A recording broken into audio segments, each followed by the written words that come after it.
마음을 다해 살아계시며 인자하시며 은혜가 풍성하신 하나님께 예배합니다. 내 영혼아 여호와를 송축하라. 내 속에 있는 것들아 다 그의 거룩한 이름을 송축하라. 아멘.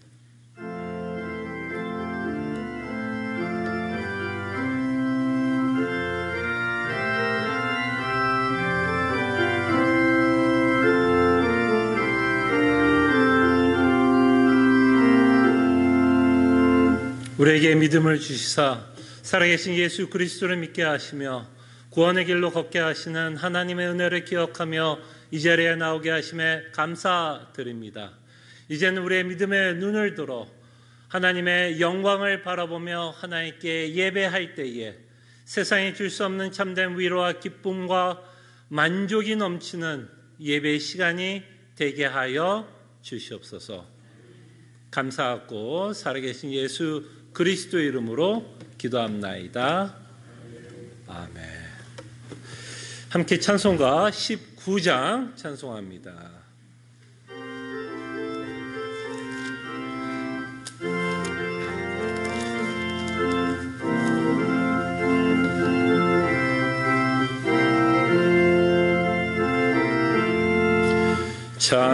찬송하는 소리 있어 사람 기뻐하도다. 하늘 아버지의 이름 거룩하도다. 세상 사람 찬양하자. 거룩하신 하나님께 할렐루야 할렐루야 할렐루야.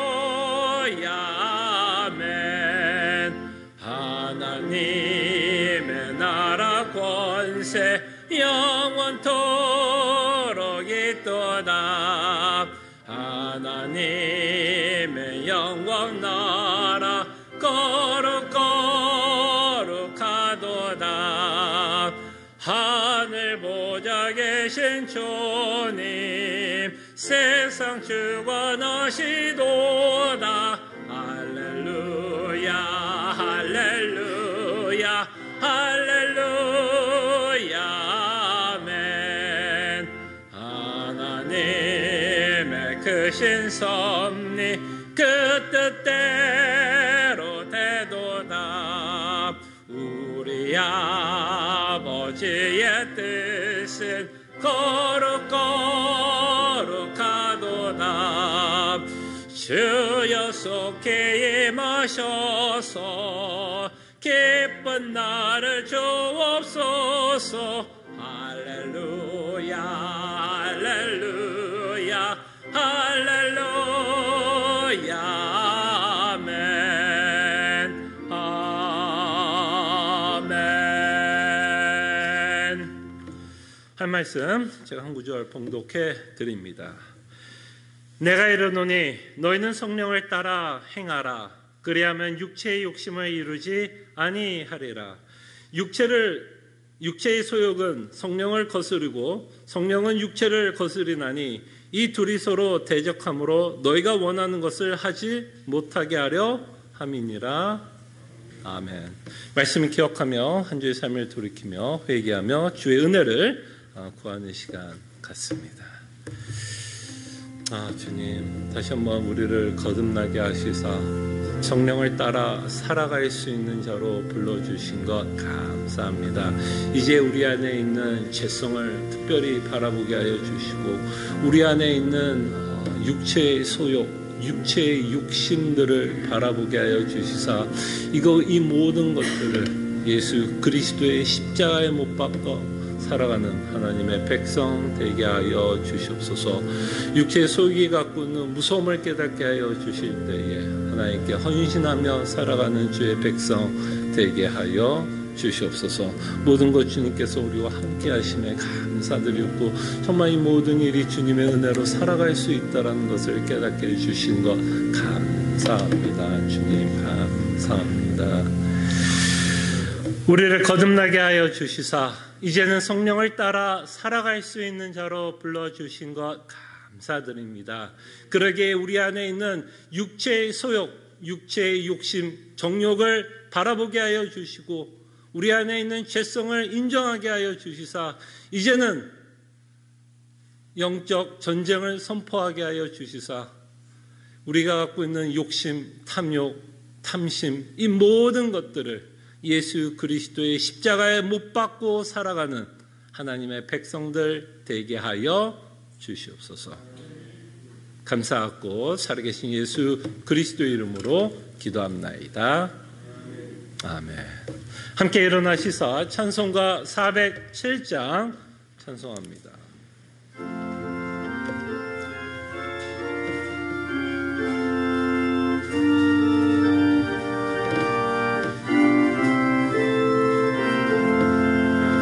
구주와 함께 나 죽었으니 구주와 함께 나 살았도다. 영광의 그날에 이르도록 언제나 주만 바라봅니다. 언제나 주는 날 사랑하사 언제나 스승명 주시나니 영광의 그날에 이르도록 언제나 주만 바라봅니다. 마음속에 시험을 받을 때와 무거운 근심이 있을 때에 주께서 그때도 같이 하사 언제나 나를 도와주시네. 언제나 주는 날 사랑하사 언제나 새 생명 주시나니 영광의 그날에 이르도록 언제나 주만 바라봅니다. 뼈와 아픈 눈물을 흘릴 때와 쓰라린 마음으로 탄식할 때 그때도 같이 하사 언제나 나를 생각하시네. 언제나 주는 날 사랑하사 언제나 새 생명 주시나니 영광의 그날에 이르도록 언제나 주만 바라봅니다. 내 몸의 약함을 아시는 주 못 고칠 질병이 아주 없네. 괴로운 날이나 기쁜 때나 언제나 나와 함께 계시네. 언제나 주는 날 사랑하사 언제나 새 생명 주시나니 영광의 그날에 이르도록 언제나 주만 바라봅니다.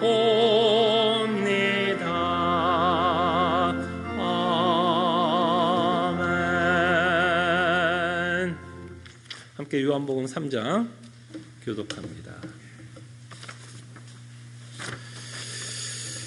하나님이 세상을 이처럼 사랑하사 독생자를 주셨으니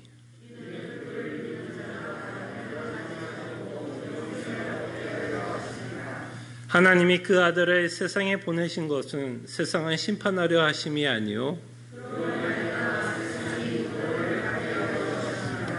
그를 믿는 자는 심판을 받지 아니하는 것이요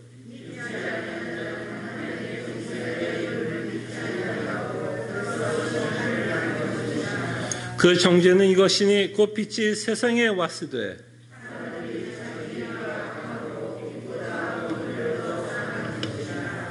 악을 행하는 자마다 빛을 미워하여 빛으로 오지 아니하나니 이는 그 행위가 드러날까 함이요.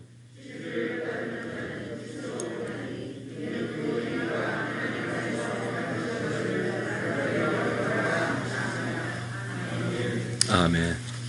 우리의 신앙을 함께 고백합니다.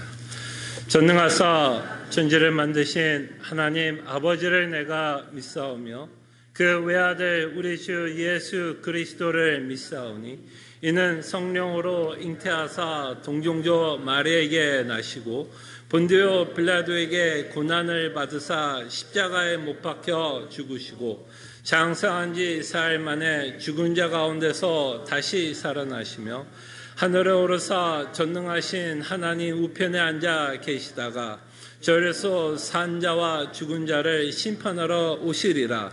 성령을 믿사오며 거룩한 공예와 성도가 서로 교통하는 것과 죄를 사해 주신 것과 몸이 다시 사는 것과 영원히 사는 것을 믿사옵나이다.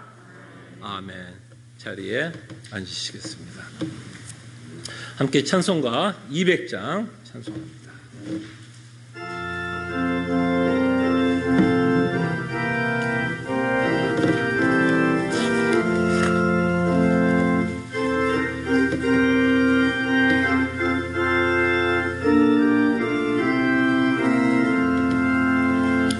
달고 묘한 그 말씀 생명의 말씀은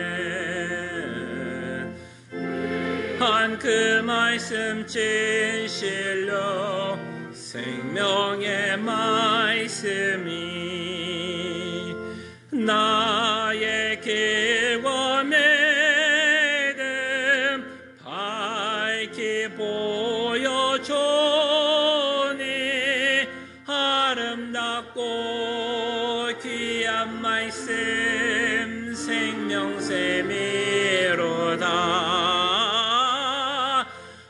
아름답고 귀한 말씀 생명샘이로다. 귀한 주님의 말씀은 내 노래 되도다. 모든 사람을 살리는 생명의 말씀을 값도 없이 받아 생명길을 가니 아름답고 귀한 말씀 생명샘이로다. 아름답고 귀한 말씀 생명샘이로다. 널리 울려 퍼지는 생명의 말씀은 마음의 용서와 평안을 골고루 주나니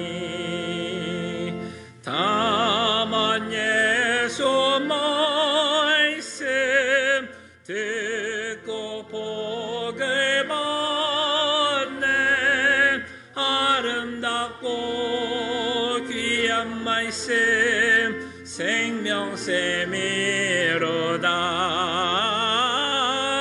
아름답고 귀한 말씀 생명샘이로다.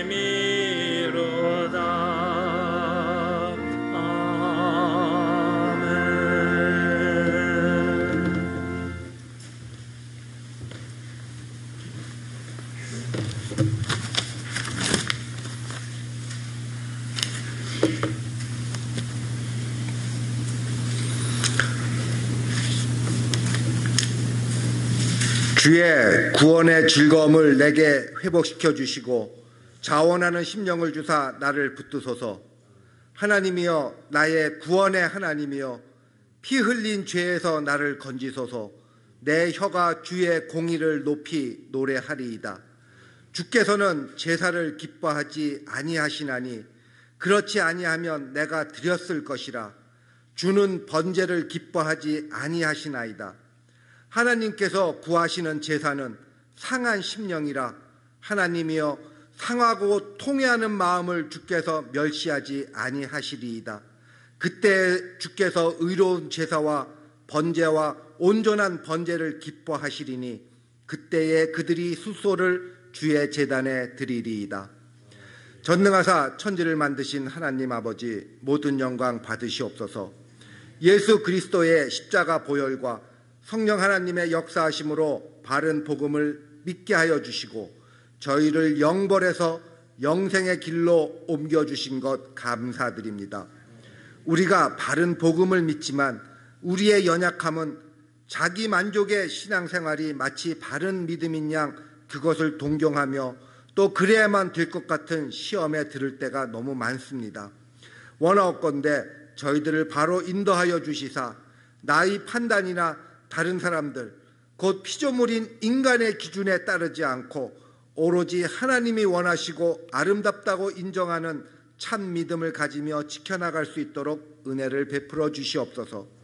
하나님께서는 참 믿음과 거짓 믿음을 구별하시는 기준이 나의 죄가 얼마나 악한지를 깨닫고 통회하는 마음으로 우리를 구원하여 주신 것을 마음으로부터 진정 감사하느냐는 것인데, 우리가 예배 중에 또 기도 중에 찬송 중에 눈물을 흘려도 그 구원의 은혜 위에 있지 아니하면 그저 자기 감정에 취해 흘리는 눈물이라 이 세상 사람들은 대단하게 볼지 몰라도 하나님의 눈에는 기뻐하지 아니하는 제사요, 교회에 헌신하며 이웃 돕기에 온 열정을 다하여서 주위의 사람들이 손을 치켜 칭찬할지라도 자기 죄를 통회하는 상한 심령이 되어 은혜를 주신 구원의 즐거움 위에 있지 아니하면 덧없는 번제라고 하신 하나님의 말씀이 좌우의 날성검보다 예리하게 우리의 심령을 찔러 쪼개어 현재 나의 믿음이 올바른 것인지 아닌지를 되돌아보고 분별하여 바로 나아가도록 성령 하나님 인도하여 주시옵소서.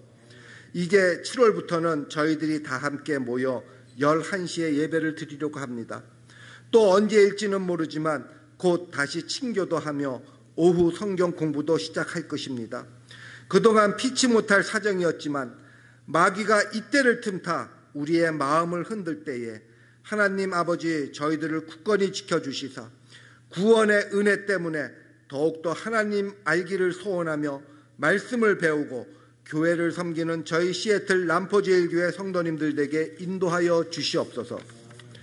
주일학교 학생들이 바른 복음을 깨달아 이 땅에서 살아가는 동안 어렵고 힘들 때에 복음의 위로가 그들의 삶을 이끄는 은혜를 허락하여 주시옵소서. 또 아이들을 가르치시는 선생님들과 멀리서 늘 기도하여 주시는 조셉전 또 알렉스 목사님에게 늘 바른 복음만을 전할 수 있는 은혜를 허락하여 주시옵소서. 이 세상에 너무나 많이 퍼져 있어 그것이 마치 옳은 줄로 착각하는 인간 중심적인 성경관 속에서 하나님이 기뻐하시며 성경을 통해 말씀하신 그 복음만을 전하고자 늘 기도하는 하나님의 바른 교회들을 지켜주시사 외롭고 힘든 중에 우리와 같이 바른 복음을 전하는 교회들이 곳곳에 있다는 사실이 우리의 힘이 되어 맡겨진 교회의 사명을 잘 감당할 수 있도록 서로를 위하여 늘 기도하는 아름다운 성도의 교제가 이어지는 교회들에게 인도하여 주시옵시며 오늘 있을 작은 교회 모임의 세미나를 통하여 하나님의 말씀을 배우고 서로를 위해 기도로서 격려하고 위로받는 은혜의 시간 되게 은혜를 베풀어 주시옵소서. 오늘 말씀 전하시는 송 목사님의 입술을 통해 하나님의 말씀이 선포될 때에 놀라운 구원의 은혜를 깨닫고 이것이 우리 모든 믿음 생활의 주춧돌이 되어 그 위에 기도와 찬양과 봉사가 나오는 하나님 보시기에 아름다운 저희 시애틀 람포제일교회에게 성령 하나님 인도하여 주시옵소서. 예배의 처음부터 끝까지 오직 하나님만이 영광 받으시오며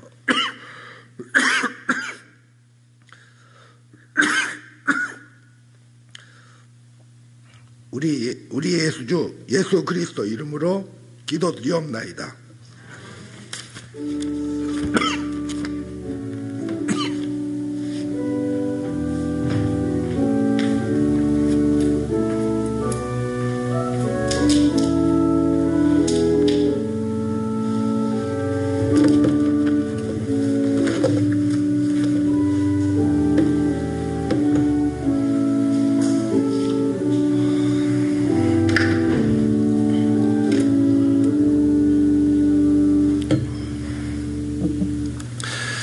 하나님의 말씀 사도행전입니다. 사도행전 4장 5절에서 12절 말씀입니다.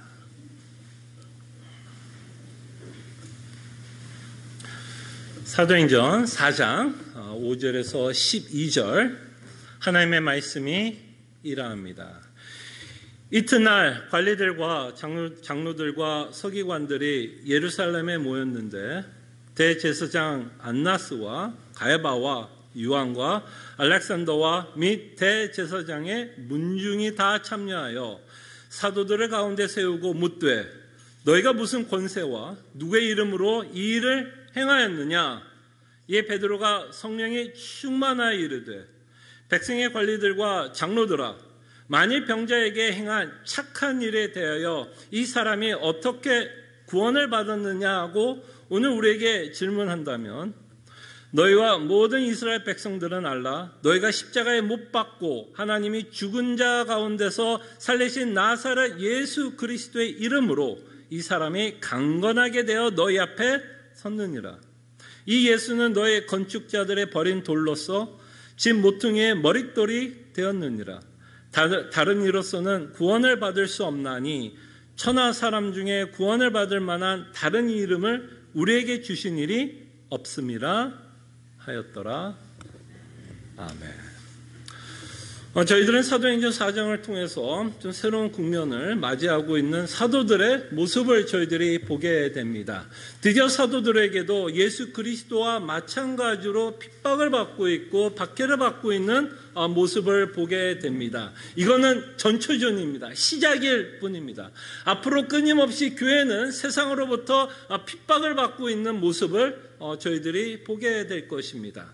자, 그럴 때 우리는 막연하게 이들이 핍박을 하고 있구나, 박해를 하고 있구나 라는 내용도 우리가 살펴보겠지만 그렇게 막연하게만 생각하는 것이 아니라 이들이 왜 사도들을 박해하고 있는 이유들을 생각하려고 합니다. 박해하는 이유가 있습니다. 이들은 이들이 전하는 예수 그리스도의 말씀에 동의가 되지 않기 때문에 그 동의가 되지 않는 것 때문에 이들은 거부하게 되고 싫어하고 있는 모습들을 저희들은 보게 됩니다. 그때 여러분 이들의 모습은 사실은 중생하고 거듭난 우리에게도 충분히 나타날 수 있는 모습입니다. 우리가 신앙생활하면서 힘든 이유가 하나님의 말씀이 깨닫지 못해서 힘들고 못 믿는 것이 아니라 어떨 때는 그 말씀이 뭐하기 때문에 동의가 되지 않기 때문에 그 말씀이 어려워서가 아니라 그 말씀이 동의되지 않고 설득되지 않기 때문에 말씀을 믿기가 힘들 때가 있습니다. 그런데 그렇게 거부가 되는 이유가 이미 내 안에 내가 믿고자 하는 다른 진리를 내가 믿고 있기 때문에 말씀에 대한 거부 반응이 일어날 수 있다는 겁니다. 그 내용을 우리는 지난주에 사두개인을 통해서 봤습니다. 이미 이 당시에 사람들은 예수님이 부활하신 거 봤나요? 안 봤나요? 사도들만 본 게 아닙니다. 여러분들의 고린전서를 보면 이미 예수님은 500명 이상, 그죠? 500명 이상 사람들에게 나타나셨습니다. 여러분 500명이면 이거 대단한 숫자입니다. 여러분 살인사건 혹시 뭐 이런 거 보면 한 사람의 증언만 있어도 그 살인사건이 어떻게 추진이 돼요? 안 돼요? 한 사람의 목격자만 있어도 그 사람을 살인자라고 몰고 갈 수 있습니다. 한 사람만 있어도. 근데 이 당시에 이미 예수님이 부활했다는 건 몇 명이요? 한 사람이 아니라 형제만 500명. 대단한 숫자입니다, 여러분. 부인할 수가 없어요. 부활을 부인할 수가 없습니다. 근데 사두개인들은 부활을 어떻게 하든 부인하려고 합니다. 왜 그렇다고요? 그들은 부활을 믿지 않았기 때문에 예수님이 부활했음에도 불구하고 목격자가 그렇게 많음에도 불구하고 거부하고 있는 것을 보게 됩니다. 이미 본인이 갖고 있는 뭐가 있어요? 전제들이 있는 거예요. 그래서 여러분 신앙생활 할 때 굉장히 중요한 내용인 것 같습니다. 우리가 갖고 있는 전제들이 있어요. 믿고 있는 내용이 이미 있습니다. 중요한 건 정말 내가 믿고 있는 내용이 이게 성경적인지 아니면 어디서 내가 잘못 배운 내용인지 아니면 내가 믿고 싶은 내용을 가지고 믿고 있는지를 우리는 점검하셔야 됩니다. 분명히 내가 믿고 있는 내용 때문에 믿어지지 않는 내용을 가지고 우리는 이렇게 표현해요. 목사님 말씀이 너무 어렵습니다. 어려운 게 아니라 이미 우리 안에 믿고자 하는 내용이 있어 거부가 되고 있는 걸 우리는 그것을 어렵다라고 표현을 합니다. 여러분들에게 여러 번 얘기하지만 제가 이 말씀을 이해할 수 있으면요. 여러분들도 충분히 이해할 수 있습니다. 여러분 제 머리 그렇게 대단한 머리 아니에요. 아마 여러분들은 제가 목사라는 이 어떤 콜링을 갖고 있어서 제가 뭐 대단할 거라고 아마 여러분들은 이미 또 전제를 갖고 아마 저를 쳐다봐서 뭐 제가 특별해서 하나님의 말씀을 더 잘 깨달아서 여러분들에게 말씀하고 있다라고 생각할 수 있는데 아닙니다. 별탄거 아니에요. 제가 이해할 수 있고 깨달을 수 있으면요. 여러분들도 충분히 깨달을 수 있어요. 근데 깨닫지 못한다면 혹시 내 안에 그 말씀을 거부하게 하는, 동의하지 못하게 하는 뭔가 나쁜 말씀이 이미 내 안에 자리 잡고 있어서 거부가 되고 있지 않는지를 여러분들은 우리가 4장을 통해서 살펴봤으면 합니다.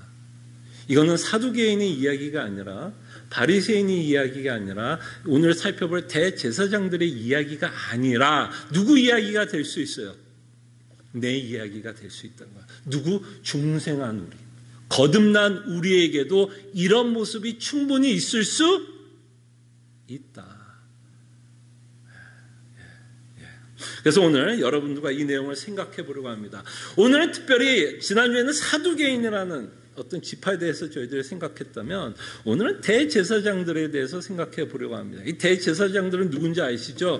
구약의 제사를 집도했던 가장 높은 자리의 지위를 갖고 있었던 자들이었습니다. 그리고 이 종교도요. 지위가 어느 정도 높은 지위에 있으면 이상하게 그러면 안 되지만 이상하게 종교도요. 그러면 안 됨에도 불구하고 높은 지위에 있으면 명예도 따라오고요. 명예가 따라오면 보통 모두 같이 따라올까요, 여러분? 재물도 따라오게 되고 명성도 따라오게 되고 그로 인해서 사람들에게 뭐를 받게 되냐면 존경을 받게 됩니다. 기득권자인 것을 보게 돼요. 유대 종교에서 기득권자, 어떤 직권층이라고 하는 인물들을 저희들이 보게 됩니다. 유대교의 지도자, 대제사장들도 예수 그리스도의 복음을 거부하고 있는 것을 보게 됩니다. 참 이상하지 않아요?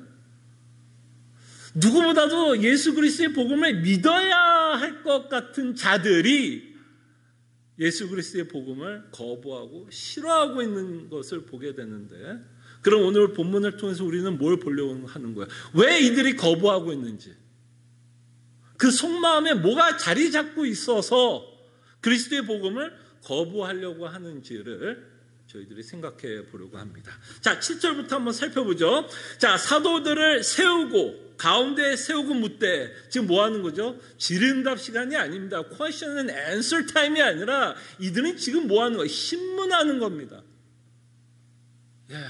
그냥 궁금해서 사도들에게 지금 물어보려고 대제사장이 물어보는 게 아니라 지금 뭐예요? 협박, 그죠? 신문하고 있고 밖에 핍박하고 있는 장면을 우리가 보게 됩니다. 사도들 가운데 세우고 묻되, 뭐라고 묻냐면 너희가 무슨 권세와 누구의 이름으로 이 일을 행하느냐라고 말씀합니다.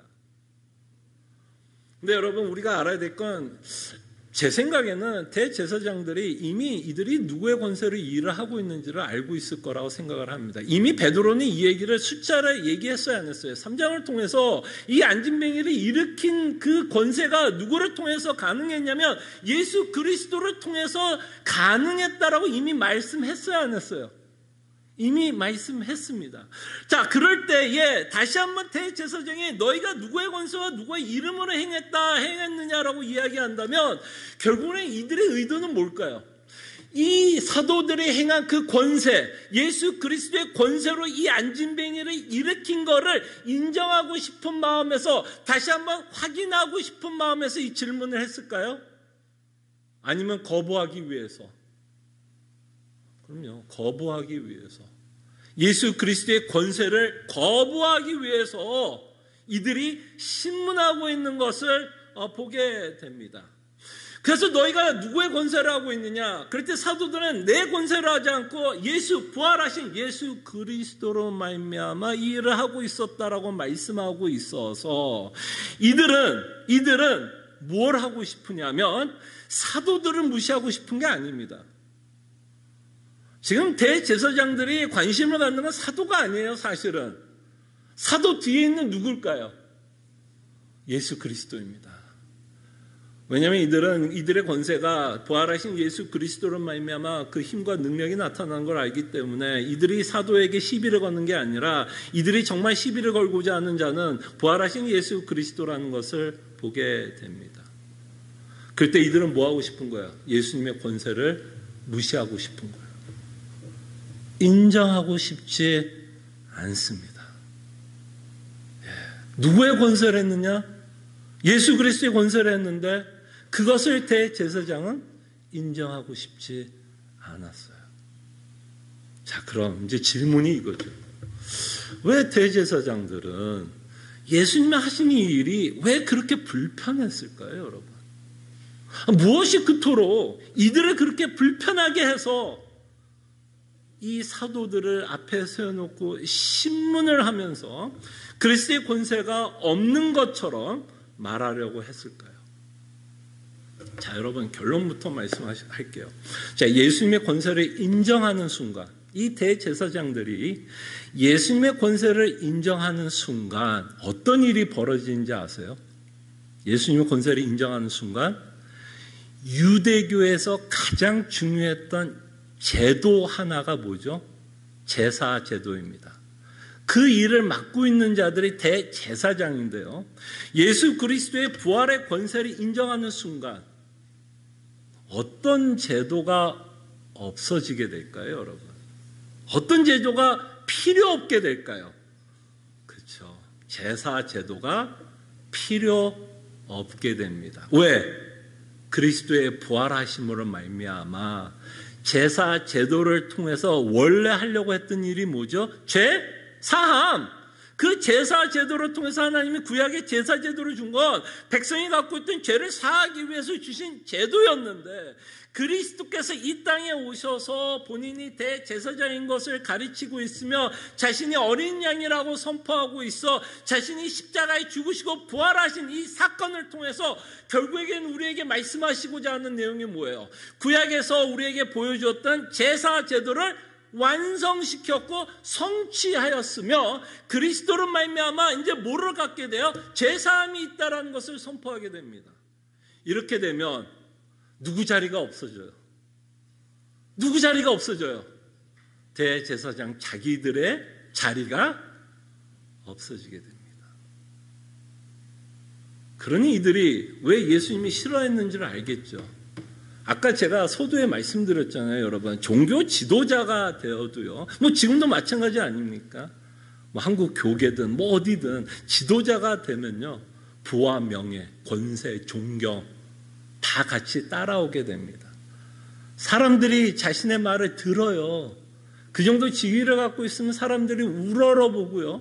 그 대제사장이 어떻게 하는지에 따라서 사람들은 거기에 반응을 하게 되고 따라가게 됩니다. 그 즐거움이 있었을까요? 없을까요? 대제사장들이. 그 이 땅에서 이렇게 떵떵거리면서 살아가는 그 기쁨이 있었을까요? 없었을까요? 즐거움이 있었을까요? 없었을까요? 사람들이 자기 앞에서 무릎을 꿇고 자신의 말을 듣고 있는 그 모습을 봤던 대제사장들은 기분이 좋았을까요? 안 좋았을까요? 당연히 좋았겠죠.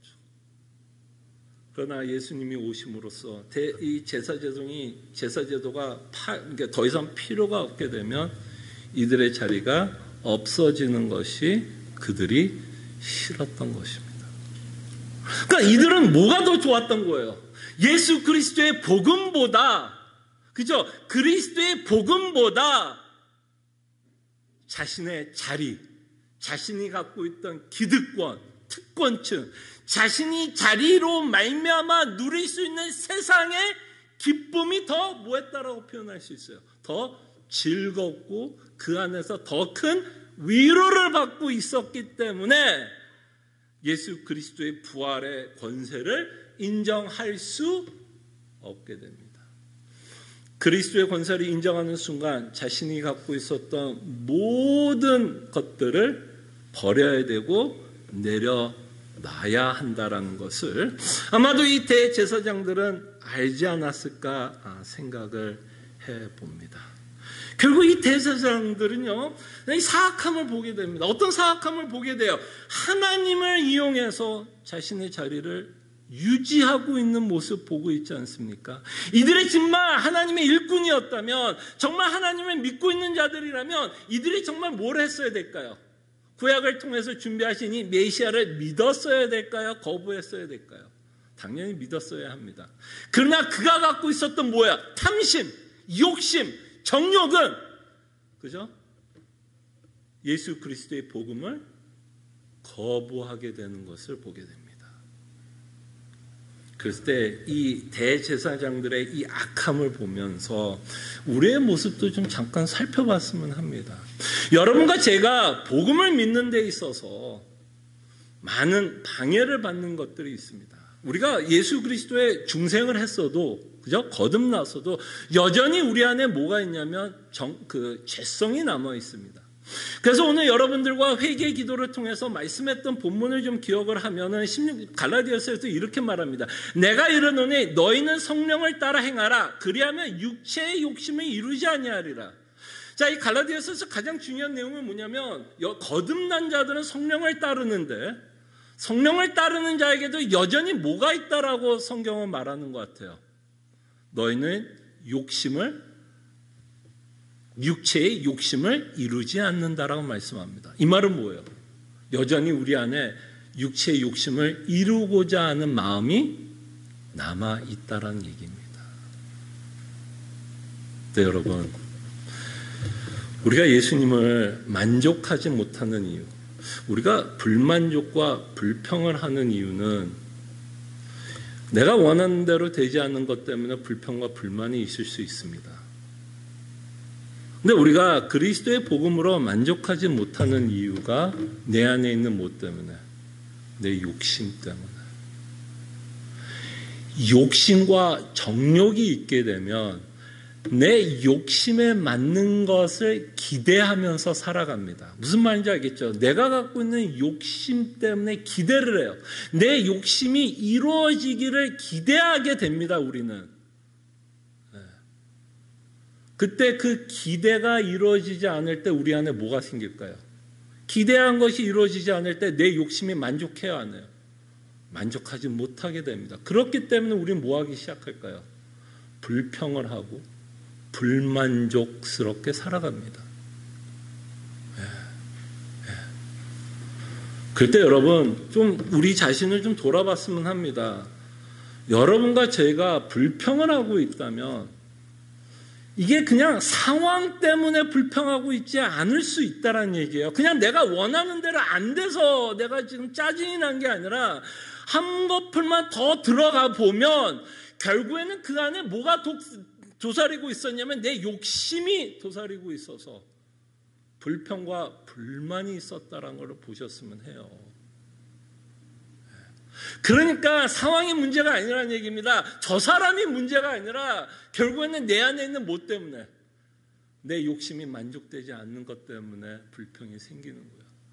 그러니까 여러분들이 누구에게 실망과 상처를 받는 건 결국 뭐예요? 내가 기대한 것만큼 저 사람이 나에게 해주지 않는다면 그 뭐가 생기는 거예요? 불평과 불만이 생기는 것이라 생각하면 좋을 것 같아요. 근데 우리의 욕심이 결국에는 뭐를 방해하는지 아십니까?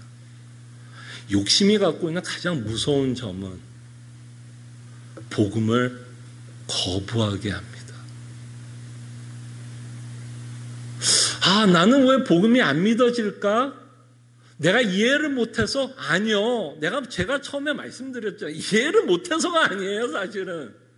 내 안에 뭐가 만족이 안 돼요? 욕심이 만족이 안 되는 거예요, 복음이요. 나는 다른 거를 원해서, 내 욕심은 다른 걸 원해서, 내가 다른 거를 원하기 때문에 복음이 그렇게 만족이 되지 않을 경우가 있어요. 그래서 우리는 이 대제사장들의 이 사악함을 보면서, 이들이 이렇게 복음을 거부하는 것을 보면서 내 안에는 어떤 욕심이 자리 잡고 있어서 복음을 못 믿고 있는지, 아니면 믿어져도 그렇게 크게 만족을 주지 못하는 이유는 결국은 뭐가 방해하니까, 내 욕심이 방해를 하니까 그다지 크게 나에겐 위로와 기쁨이 안 되는 경우도 있게 됩니다. 그래서 우리 자신이 좀 살펴봤으면 좋겠어요. 자, 이렇게 권세에 대해서 묻고 있는 사도 베드로는 대답을 하기 시작합니다. 그 내용이 이제 다시 한번 설교의 내용으로 이제 나오는데요. 9절부터 한번 그 베드로가 이제 어떤 식으로 답을 하는지를 한번 저희들이 보겠습니다. 9절에 보면, 만일 병자에 행한 착한 일에 대하여 이 사람이 어떻게 구원을 받았느냐고 오늘 우리에게 질문한다면, 자, 이 대제사장들은 뭐라고 물어봤냐면, 이 안진뱅이가 어떻게 일어났느냐라고 물어봤습니다. 굉장히 육체적인 현상에 대해서 대제사장들은 묻고 있었죠. 그죠? 육체적인 현상에 대해서 묻고 있었습니다. 근데 베드로는 이 안진뱅이가 일어난 이 사건을 육체적인 현상으로 보지 않고 영적인 현상으로 재해석하고 있다는 것을 보시기를 바랍니다. 자, 베드로의 대답을 다시 한번 들어보세요.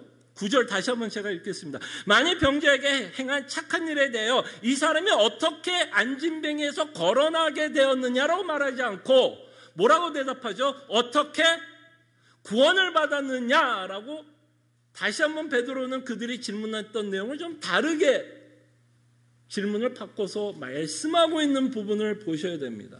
그렇기 때문에 이 질문의 이 내용이 중요한 건, 우리는 정말 하나님이 어떻게 그 안진뱅이를 일으킬 수 있을까에 대한 관심보다는 이 하나님이 또는 부활하신 예수 그리스도께서 이 안진뱅이를 일으킨 이 사건이 어떠한 영적인 메시지를 갖고 있는지에 대해서 더 뭐 해야 될까요? 관심을 가져야 됩니다. 하나님은 참 대단하시네. 안진뱅이를 일으키는, 기적을 일으키는 전능하신 하나님이시다라는 관심보다는, 그죠? 그 내용도 있습니다. 하나님이기 때문에 당연히 안진뱅이를 일으키는 그 내용도 있지만, 우리가 더 관심을 갖고자 하는 건 이 안진뱅이를 일으킴으로써 우리에게 전하고자 하는 메시지는 결국 무슨 메시지냐면 구원의 메시지, 곧 복음을 전하고 있다라는 그 내용에 우리는 조금 더 포커스를 맞춥니다. 그래서 우리는 이 내용을 뭐라고 표현하냐면 표적이다라고 표현을 합니다. 기적이 아니라 표적. 그 기적에는 뭐가 있다? sign, 메시지가 담겨져 있다라고 표현을 해서 성경은 기적이라는 단어보다는 이적 또는 표적이라는 단어를 가지고 기적의 내용을 설명합니다. 근데 제가 9절을 읽으면서 좀 눈에 띈 단어는 착하다라는 단어예요. 여러분 다시 한번 제가 읽습니다. 착한 병자에게 행한 착한 일. 만일 병자에게 행한 착한 일. 제가 이 말이 참 와닿았어요. 너무 마음이 아팠습니다. 이 착한 일이라고 하는 이 단어 때문에 너무 마음이 너무 아팠어요. 왜 이 마음이 이게 안타깝냐면 지금 예수님이 하신 일이 나쁜 일이에요? 착한 일이에요? 지금 예수님이 하시려고 하는 일은 안진뱅이를 일으켰던 사건이고 다시 한번 그 안진뱅이를 일으키면서 구원이 있고 복음이 있다라는 그 메시지를 전하려고 하는 착한 일이에요, 악한 일이에요? 이것보다 더 착한 일이 어디 있어요? 내가 너에게 구원을 베푸겠다는 이 일보다 더 착한 일이 어디 있어요? 그러나 이 착한 일에, 하나님이 하시는 이 선한 일에, 하나님이 하시고 있는 이 착한 일에 이 인간들은 어떻게 반응해요? 지금 구원하시려고 하는 하나님의 그 엄청난 그 사역에 이들은 뭐예요? 어떻게 하든 거부하려고 그러고, 어떻게 하든 싫어하려고 그러고, 어떻게 하든 하나님을 대적하려고 그러고, 어떻게 하든 하나님을 무시하려고 하는 인간의 악함을 보게 됩니다. 정말 우리는 이런 자들이 없었으면 좋겠어요. 정말 이것보다 더 착한 일이 어디 있어요? 이것보다 더 좋은 일이 어디 있고, 이것보다 더 선한 일이 어디 있겠습니까? 우리를 구원하고 있는 하나님의 놀라운 사역을 저희들은 보게 됩니다. 그러나 영적으로 죽은 자들은 이 착한 일에 반응할 수 있다 없다. 이 착한 일이라고 하는 게 엄청난 일에 반응하지 못합니다. 그래서 사도행전은 끊임없이 성령 하나님의 사역을 강조하고 있고, 성령 하나님의 사역으로 말미암아 우리가 거듭나야 함을 말씀하고 있고, 거듭난 자만이 사실은 이 일에 대해서 우리가 뭐라고 고백할 수 있느냐면, 이 일이야말로 착한 일이다, 이 일이야말로 선한 일이다 라고 고백을 하게 됩니다. 자, 10절을 넘어가겠습니다. 이 내용은 이미 사도 베드로가 끊임없이 이야기했던 내용입니다. 책망하고 있는 내용이죠. 자, 10절입니다. 너희와 모든 이스라엘 백성들은 알라. 지금 누구의 얘기예요? 대제사장들. 믿음이 좋다라고 생각하는 자들. 하나님에게 선택을 받았다고 생각하는 자들. 자신 딴에는 의롭다고 생각하는 자들. 자신 딴에는 하나님으로부터 구원을 마땅히 받아야 한다는 어떤 선민의식을 갖고 있는 자들에게 지금 베드로는 어마어마한 책망을 하고 있는 내용을 보게 됩니다. 너의 모든 이스라엘 백성들은 알라. 너희가 십자가에 못 박고 하나님이 죽인 자 가운데서 살리신 나사렛 예수 그리스도의 이름으로 이 사람이 건강하게 되어 너희 앞에 섰느니라. 뭐라고 말씀하죠? 너희가 십자가에 못 박았다. 이들은 자신이 하나님의 일을 한다라고 생각했나요? 안 했나요? 아마 자신들은 하나님의 일을 한다라고 생각을 했을 것입니다. 하나님의 일을 한다라고 생각했던 이 자는 정말 하나님을 대적하고 있고 예수 그리스도를 십자가에 못 박은 자들이라는 것을 저희들이 보게 됩니다. 자, 그러면서 이 일을 사도 베드로가 어떻게 해서 설교를 하게 되냐면 성령이 충만해서 설교를 했다라고 표현을 합니다. 그죠? 성령이 충만하여 설교를 시작하는데, 이 성령이 충만하다라고 하는 이 내용에 대해서는 우리가 참 많은 오해가 있는 것 같습니다. 여러분들 성령이 충만하다 그러면 어떤 이미지가 생각이 나요? 어떤 이미지예요? 성령이 충만한 자. 근데 오늘 이 베드로가 이 설교하고 있는 모습을 보면 성령이 충만한 모습은 뭘까요? 뭐 기적을 일으키고 방언을 하고, 물론 초대교회에는 그 모습이 있습니다. 없는 게 아니에요.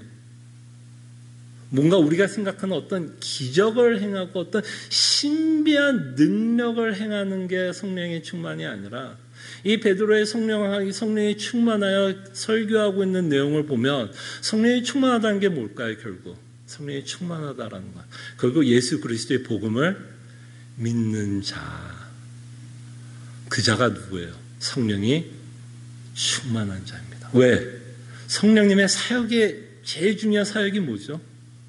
성령님은 보혜사 하나님으로서 예수 그리스도의 진리를 깨닫게 하기 위해서, 우리를 돕기 위해서 오신 분이라면, 그 성령으로 충만하다는 얘기는 결국 예수 그리스도의 복음을 깨닫고 있다면, 그리고 그 깨달은 내용 때문에 담대함이 있고, 그 깨닫는 내용 때문에 위로와 기쁨이 있고 평안함이 있고 이 세상에 줄 수 없는 감사함이 있다면,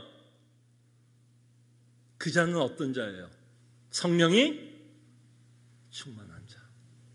결국 예수 그리스도의 복음을 충만히 믿는 자. 이것이 성령의 충만한 자라는 것을 오늘 본문을 통해서 저희들이 좀 잘 정리했으면 합니다. 그러면서 사도 베드로는 끊임없이 책망을 합니다. 계속해서 책망을 해요. 11절에 보면 너희들이 죽인 예수가 어떤 자였냐면 이 예수는 너희 건축자들의 버린 돌로서 집 모퉁이의 머릿돌이 되었느니라. 이건 시편 118편을 인용하고 있는데요. 여러분 시편 또는 구약은 누구를 준비하고 있는 말씀이냐면 예수 그리스도를 준비하는 내용이 구약에 기록되어 있다면 이 11절을 사도 베드로가 인용하고 있다면 시편 118편을 인용하고 있다면 그 내용은 결국 누구를 보여주고 있느냐면 예수 그리스도를 보여주고 있는 시편입니다. 그럼 우리가 그렇게 이해하면 11절은 결국 무슨 내용인지 우리가 알아요. 이 예수는 너의 건축자들, 여기서 말하는 건축자들은 누굴까요? 유대 지도자들. 유대 지도자들, 유대인들. 근데 이 유대인들은 뭐 했다고요? 돌을 버렸다라고 말합니다. 돌을 버렸다. 아니, 건축자들에게 가장 중요한 재료 중에 하나가 뭘까요? 집을 지으려면 뭐가 필요해요? 돌이 필요할 거 아닙니까? 그러나 이 건축자들은 그 돌이 뭐 그들의 어떤 생각이 있었는지 몰라도 무시됐고 필요 없어서 그 돌을 버렸다고 얘기합니다. 이 돌을 버렸다라는 이 내용은 결국은 어떤 내용을 갖고 있냐면 예수 그리스도의 십자가의 사건을 말씀하고 있다는 것을 보게 됩니다. 너희들이 죽인 그 예수가 누구냐면 건축자들의 버린 돌이다. 바로 시편 118편에서 하나님께서 예언한 대로 너희들은 그대로 행하고 있다라고 말하고 있고 더 무서운 더 역설적인 내용이 있는데요. 너희들이 버린 돌이 결국 뭐가 돼요? 돌로서 집 모퉁이의 머릿돌이 되었다. 코너스톤. 기둥이라고 생각하면 좋을 것 같아요. 건물을 지을 때 가장 중요한 게 뭐죠? 현대 건물에서 기둥입니다. 여기서 말하는 이 돌은 기둥의 역할을 합니다. 기둥이 무너지면 집이 다 무너집니다. 기둥에 의해서 집이 올라갑니다. 그러니까 이 모퉁이 돌이 예수님이 모퉁이 돌이 되어 머릿돌이 되었다라고 말을 하고 있다면 이 예수 그리스도로 말미암아 새로운 집을 짓고 있다라고 말씀을 하는 겁니다. 새로운 집, 새로운 질서를 예수님에 의해서 만들어지고 있다라고 말씀합니다. 구약의 질서가 무너지고 새로운 질서가 세워지고 있는 것을 보게 되는데 그 새로운 질서는 새 언약의 공동체가 세워집니다. 그 새 언약의 공동체는 우리가 잘 아는 교회가 됩니다. 교회가 돼요. 예수 그리스도에게 접붙임을 받은 자들, 연합되어진 자들, 새로운 기둥, 예수 그리스도가 세워지고 있고 그 새로운 기둥에 의해서 세워지고 있는 작은 우리가 뭐가 될 수 있을까요? 작은 벽돌들이겠죠. 그래서 우리가 그리스도와 연합된 자들, 그래서 새로운 언약, 새 언약이 세워지고 우리가 그의 백성이 되고 있고 그의 자녀가 되고 있고 그죠? 그의 교회가 되고 있다는 것을 보시길 바랍니다. 그래서 사실 제가 유대인들이라면 사도 베드로의 설교도 기분이 좋을까요, 안 좋을까요?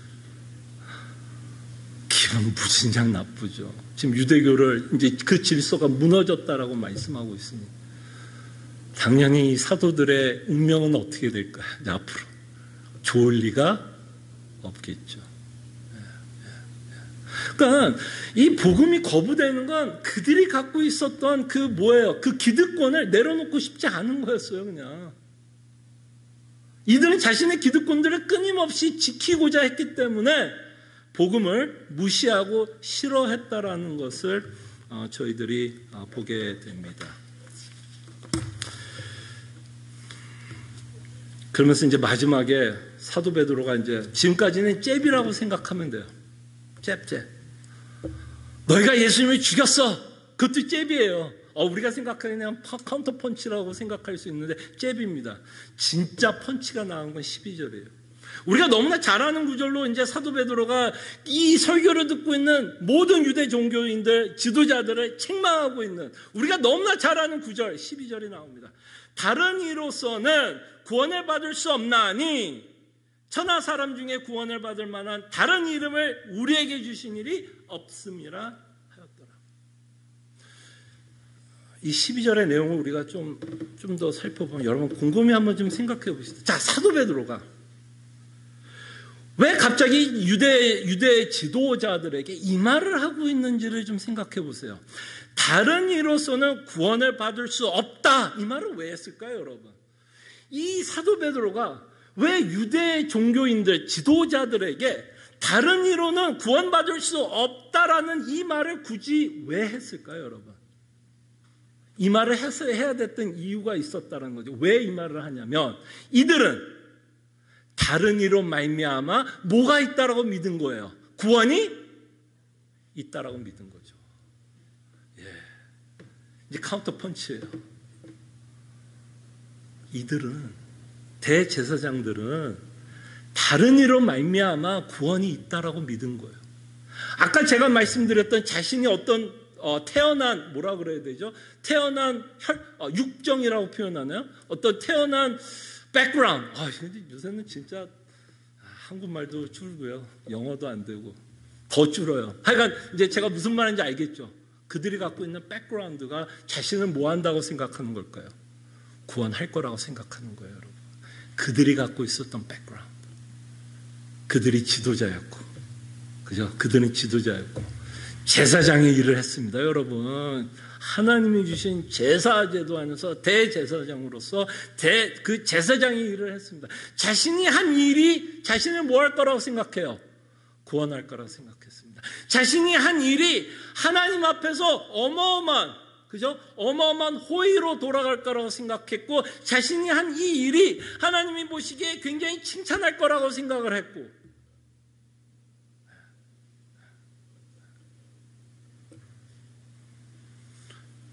그래서 사도 베드로가 이 종교인들을, 그죠? 십자가를 죽였다라는 이 사건보다, 이 내용보다 더 크게 이들을 책망합니다. 다른 이로서는 구원을 받을 수 없나니 천하 사람 중에 구원을 받을 만한 다른 이름을 우리에게 주신 일이 없다. 네. 이 말로 사도 베드로가 일단 설교를 좀 마무리하고 있는 것을 보게 됩니다. 그래서 이 12절은 우리가 잘 아는 어떤 슬로건을 기억하게 합니다. 제가 가끔가다 여러분들에게 설명하는 슬로건이 있습니다. 오직이라는 단어를 가지고 여러분들에게 슬로건을 설명하는데요. 이 12절은 사실 우리에게 어떤 슬로건을 말씀하냐면 오직 예수 그리스도이시다라는 슬로건을 여러분들에게 말씀합니다. 여러분, 이 12절에 나와 있는 이 내용은요, 대제사장의 문제만은 아닙니다. 여러분들이 생각하기에 이게 대제사장들의 문제만이라고 생각하면 죄송합니다. 여러분들이 문제입니다. 이 문제가 대제사장들만이 갖고 있어서 하나님이 이들만을 책망하고 있다면 여러분들도 같이 대제사장 안에 들어가는 걸 수도 있어요. 이 문제는요, 초대교회부터 교회사 안에 끊임없이 있었던 논쟁이었습니다. 누가 우리를 구원하는가? 누가 우리를 구원하는가? 이 질문을 12절은 하고 있으면 누가 우리를 구원하고 있느냐? 그럴 때 이 대제사장은 누가 구원을 한다고 생각해요? 자신의 백그라운드, 자신의 직분, 자신의 봉사 활동, 자신이 세운 기준에 의해서 자신이 하나님께 구원을 받을 것이라 이들은 착각하면서 소위 말하는 신앙생활을 했습니다. 그럴 때 과연 우리는 이 질문에 대해서 어떻게 답을 하느냐에 따라서 우리가 믿고 있는 구원이 설명됩니다. 누가 여러분들을 구원했나요?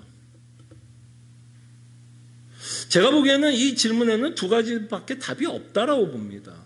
누가 우리를 구원했느냐라는 이 질문은 사실 두 가지밖에 없어요. 내가 구원했든지 하나님이 구원했든지.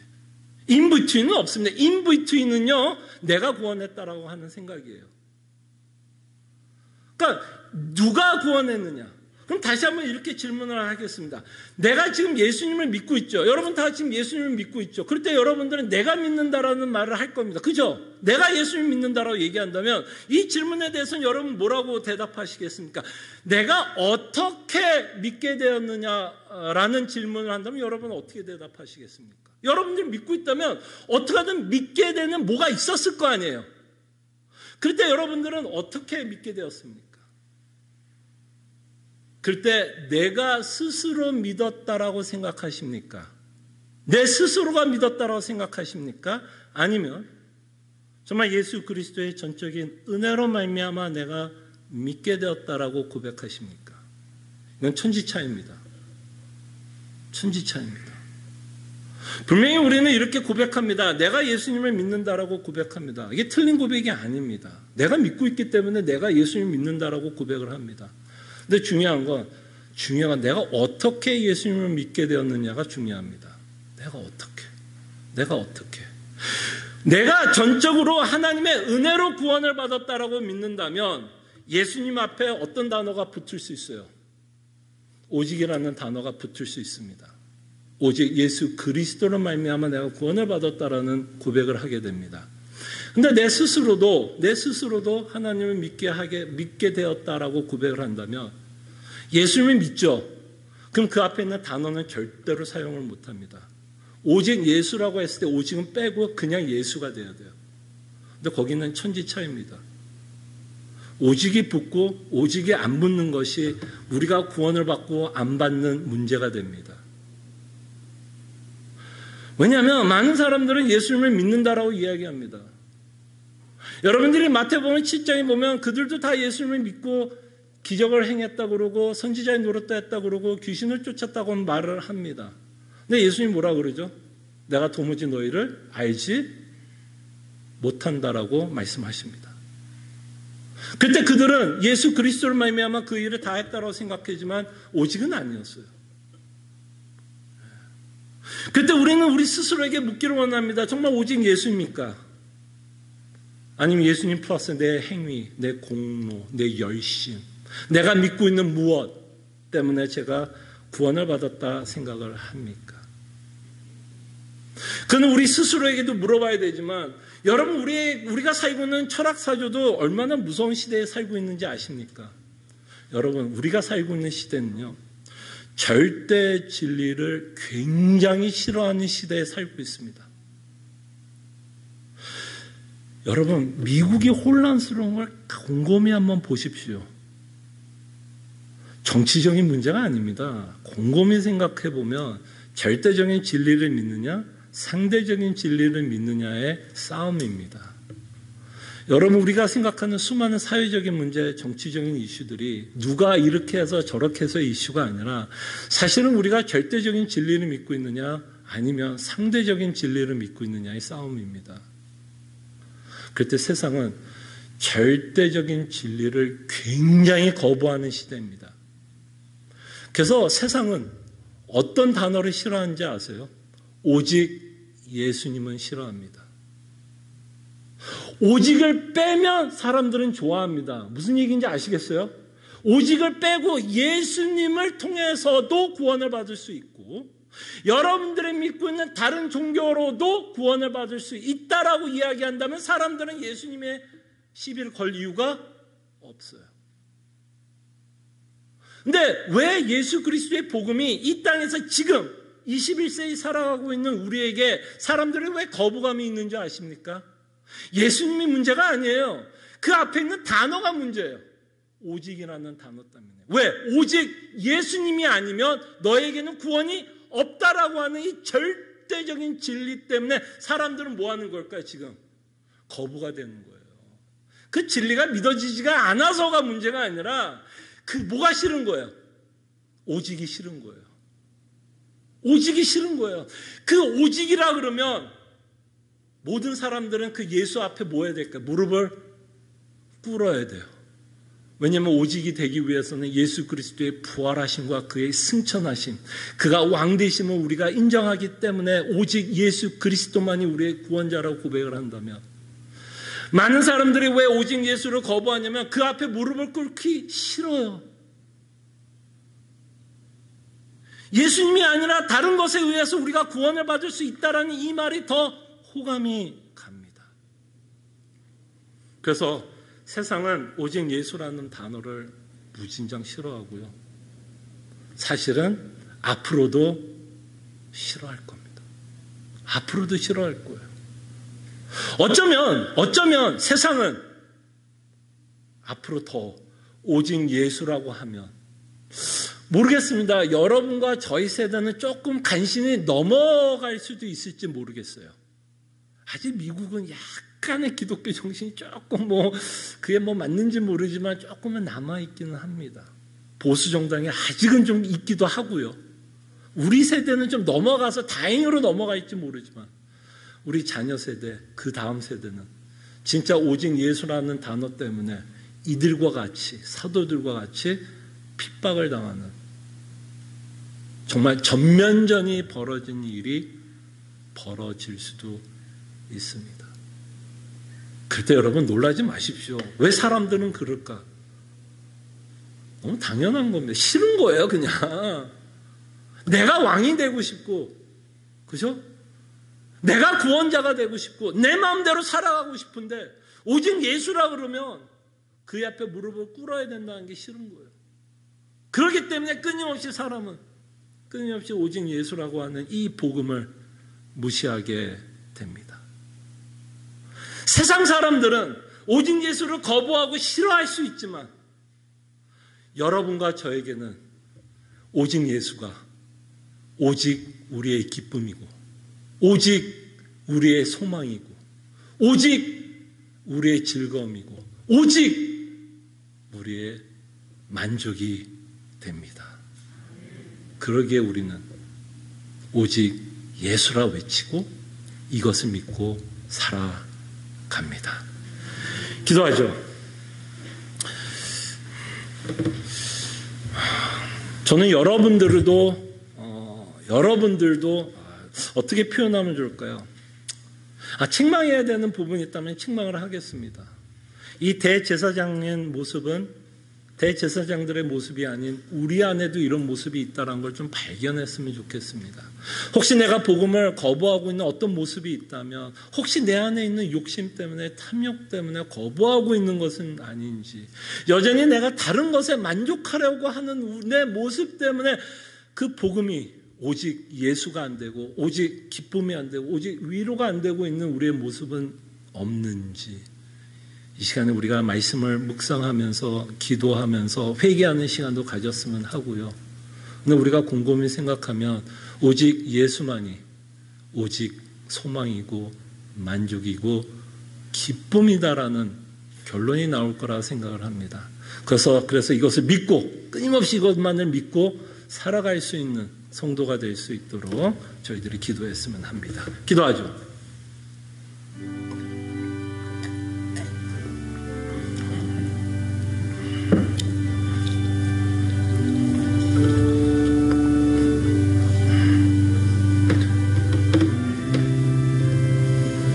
주여, 우리가 거부되고 있다면 주님, 정말 내 안에 있는 죄성, 내 안에 있는 욕심, 내 안에 있는 탐심이 드러나게 해주시옵소서. 우리가 복음에 만족하지 못한 것, 우리 안에 있는 욕심 때문에 만족하고 있지 못하고 있다면 주님, 내 욕심을 정말 진실하게 바라볼 수 있도록 아버지 하나님 도와주시옵소서. 주님, 정말 이 말씀이 대제사장들에게만 책망의 말씀이 아니라 사랑하는 하나님의 자녀들에게도 책망의 말씀이 되기를 원합니다. 복음이 좋다라고 이야기하고 있지만 여전히 내 안에 있는 욕심과 탐욕 때문에 이 복음이 설득되지 않고 있다면, 그래도 여전히 내 욕심 때문에 다른 것에 만족하려고 하고 내 욕심 때문에 우상을 숭배하면서 예수 그리스도를 믿고 있다면, 주여, 이 시간 우리로 회개케 하여 주시고 오직 예수 그리스도만을 믿고 살아가는 하나님의 자녀들 되게 하여 주시고, 오직 예수만이 오직 기쁨, 오직 소망, 오직 위로, 오직 만족이 된다라는 것을 고백하며 살아가는 하나님의 백성들, 자녀들 되게 하여 주시옵소서. 감사하고 살아계신 예수 그리스도 이름으로 기도합나이다. 아멘. 함께 일어나셔서 찬송가 93장 찬송합니다.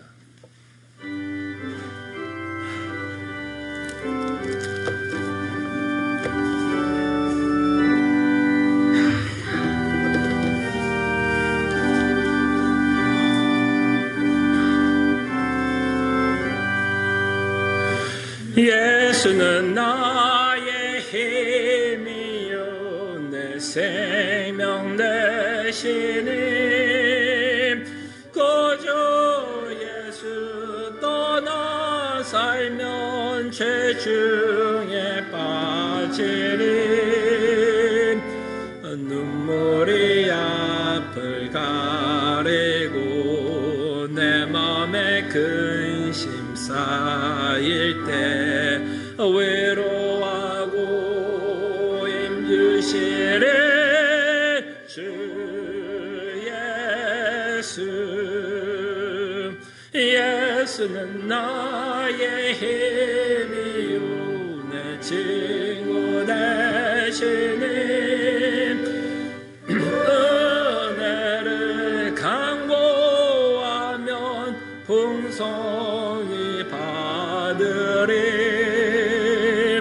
햇빛과 비를 주시니 주수할 곳이 많도다 귀한 열매 주시는 주 예수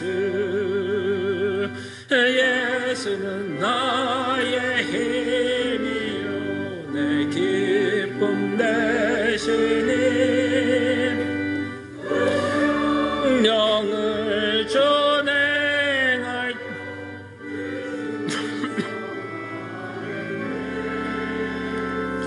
주야로 보호하시며 바른 길 가게 하시니 의지하고 따라가리 주 예수 예수는 나의 힘이요 내 소망 되시니 이 세상을 떠나갈 때 곧 영생 얻으리 한없는 복을 주시고 영원한 기쁨 주시니 나의 생명 나의 기쁨 주 예수 아멘. 하나님의 백성들이여 하나님이 주시는 축복의 말씀 위로의 말씀 믿으시기를 바랍니다. 소망의 하나님이 모든 기쁨과 평강을 믿음 안에서 너에게 충만하게 하사 성령의 능력으로 소망이 넘치게 하시기를 원하노라. 아멘.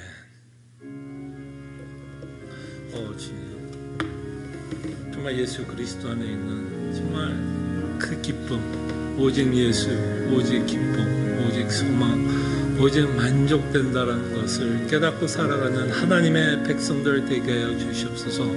우리 앞에 전면전이 벌어질지 모르겠습니다. 아버지 하나님 정말 위태로운 세계 정말 오직 예수 그리스도만을 믿고 살아가게 하여 주시옵소서. 자, 우리 또 옆에 뒤에 앞에 계신 분들과 함께 인사했으면 합니다.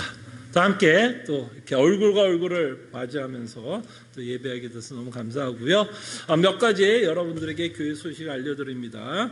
수요 성경 공부 하이델베르그 요리문답 주의 12가 아니라 주의 13입니다. 여러분들이 갖고 있는 핸드아웃이 맞아요. 주의 13 기억해 주시고 핸드아웃을 미리 예습하면 좋을 것 같습니다. 주의 13입니다. 새벽 기도에 계속해서 여러분들을 초대합니다. 토요일에 6시 반 또 하나님의 말씀을 가지고 또 여러분 또 함께 회개할 기도 제목 또 하나님께 구해야 할 기도 제목을 가지고 하나님께 기도하는 시간 갖고 있고요. 그 은혜의 시간에 여러분들을 초대합니다.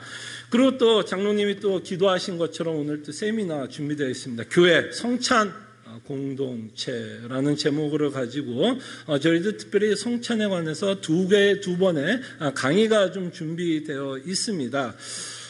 그래서 작은 교회 이 모임에서 준비한 모임이고요. 오늘 4시부터 저희들이 시작합니다. 동부는 7시가 될 것 같고요. 여기는 4시가 됩니다.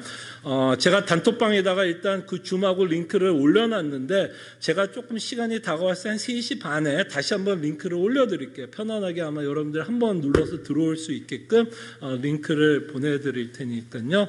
많은 참석 주시면 좋을 것 같고요. 저희들이 이제 한 달에 한 번씩 하지 않습니까? 성찬을. 그래서 우리가 성찬을 대할 때 좀 어떤 생각, 어떤 믿음을 가지고 저희들이 성찬을 대해야 할지 다시 한번 또 새롭게 배우고 또 아는 내용이 있다면 또 복습하는 시간이 되었으면 합니다. 그리고 마지막으로 좀 빼놨는데요. 오늘 운영위원회 있습니다. 운영위원회 오후 2시 줌으로 함께 모일 것을 여러분들에게 광고합니다. 감사합니다.